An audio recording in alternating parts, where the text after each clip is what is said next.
Good evening, ladies and gents. Long-time followers of the Angry Bootneck and the BBC Spews in general will be aware of Bootneck's law, which states, if there is a BBC headline that ends in a question mark, the answer to said question is always no. Unequivocally, definitely no. This is because the BBC engages in wishful thinking and tries to make headlines out of non-incidents or non-issues, desperately trying to convince the world that the thing they want to be a thing is definitely a thing. And it isn't. So they ask questions like, is polyamory the answer to happiness? No. Is veganism the key to good health? No. Is noshing your granddad off a valiant act of self-determinism?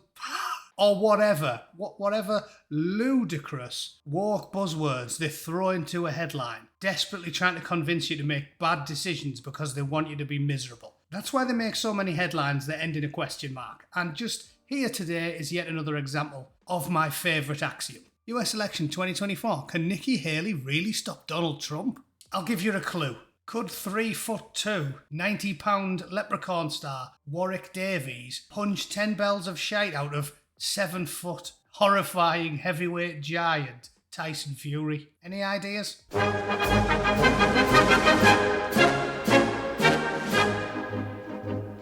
Right then, let's read the story. It's brilliant and it's ludicrous. So I love them. They're my favourite BBC stories. Can Nikki Haley really stop Donald Trump? Trump remains the favourite for the nomination, but Nikki Haley is surging. If you're already so far behind, you should have given up months ago. What relevance is a surge? If Usain Bolt ran the 100 metres against Stephen Hawking, and at one point, despite the fact he was 60 metres behind Mr. Bolt, who was just about to finish, Stephen Hawking drew upon battery reserves that nobody knew he had and moved up from 4 miles an hour to 5 miles an hour. Would that surge be relevant to the outcome of the race? On a snowy morning, in the middle of an Irish pub, Republican presidential candidate Nikki Haley was giving her stump speech, a tight 13 minutes on spending cuts and a secure border. In an Irish pub, yeah, because she's dead likeable and she's dead working class. She's got loads in common with hard-drinking sailors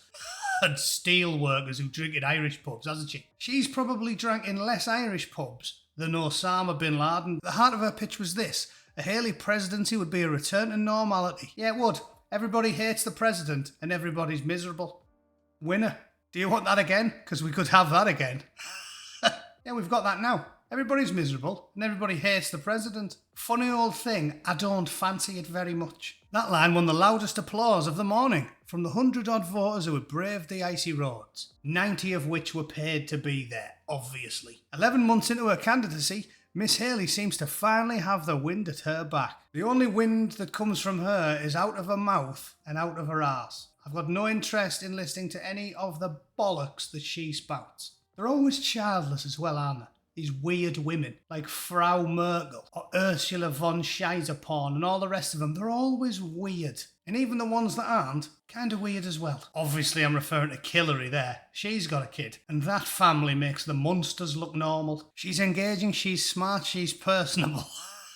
If you think she's personable, you've got a head full of the same shite that comes out of her mouth. She's about as likeable as a boot in the bollocks. What do you mean she's personable? The vision for the shining city on a hill, the one I grew up with. Shining city on a hill. We live in a country the size of a continent. It's 3,500 miles across. What are you talking about? We don't want to be a shining city on a hill. We just want to be not a dive. Somewhere where you pay low taxes, your leaders are accountable to you, and you don't have to watch a homeless man snapping one off every time you go to a restaurant in San Francisco. Miss Haley's campaign represents a misunderstanding of where the base is and what the base wants. Finally, some common sense from Gunter. But to those who want the old Republican Party back, Haley is offering a very attractive candidacy. And there she is, looking ill at ease, wearing a nice America jumper. It's all nonsense. She is not likeable. She's not even above average IQ as far as I can see. She just spews out the same meaningless platitudes of everybody else.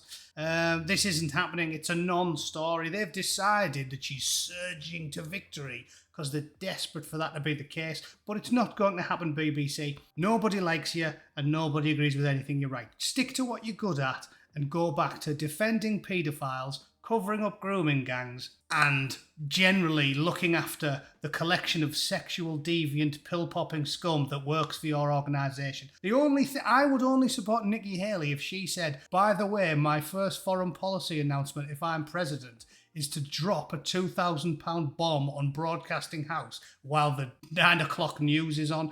The only plan I could get behind from a Haley presidency. But what do you say? Do you think she's brilliant? Are you going to vote for her, ladies and gentlemen, living out in the States? Do you think she's as charming and charismatic as the BBC insists? Because I don't, but let me know what you think. All right, thanks for viewing. See you all very soon, and toodle pip. Cheers.